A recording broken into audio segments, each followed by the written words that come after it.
and mainly to do with two things. One is to improve the health sector, second to improve the education sector, and also humanitarian needs.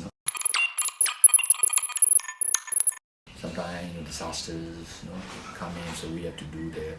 So we have to send emergency relief material, have to be sent. So every day we foresee all these things.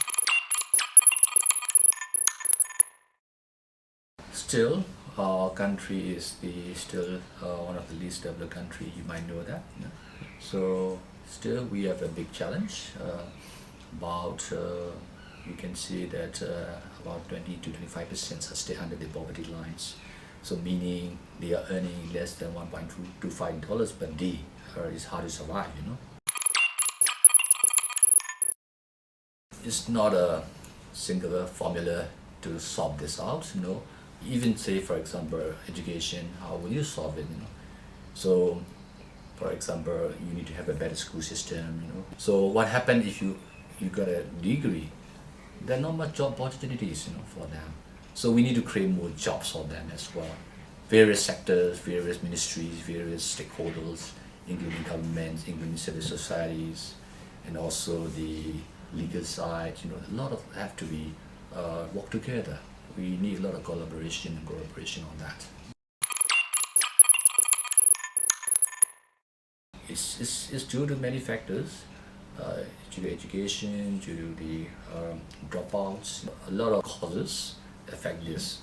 So for example, in the education sector alone, about 5 million students are out of the school system. Normally they drop out after the 4th grade and 5th grades. That happens a lot in the rural area. So we need to find ways to help them.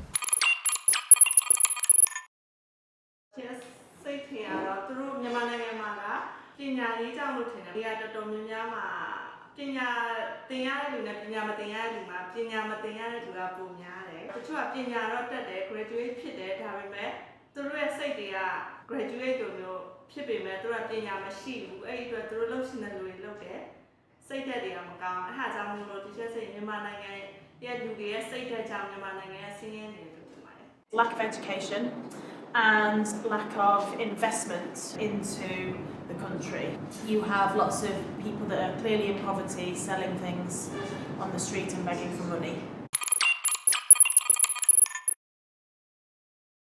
About 8 level, 7 or 8? Solid 7.5.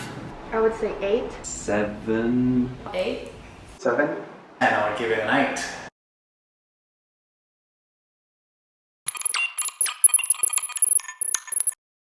Usually in the traffic where beggars, like really child beggars, just beg, sometimes they give money. This big ghastly building, 20 stories high, and then you look around and there's people living in houses made of wood, not necessarily a great job. It's a huge disparity between very rich and the poor. There's a lot of poor, but I guess we don't see a lot in living in Yangon. We can see the difference just by looking at the students.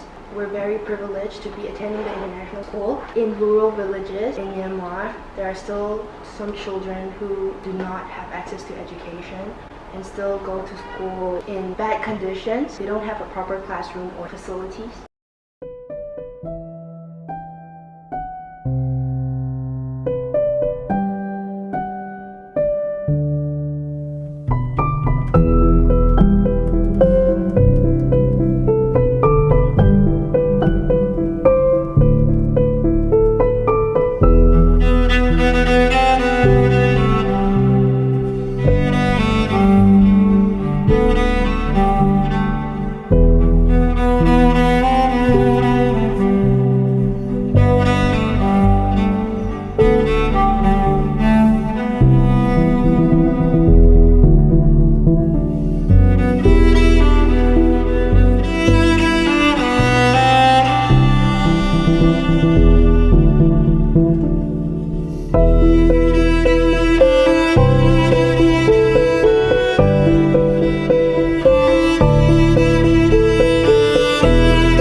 poor quality education, civil war, unemployment.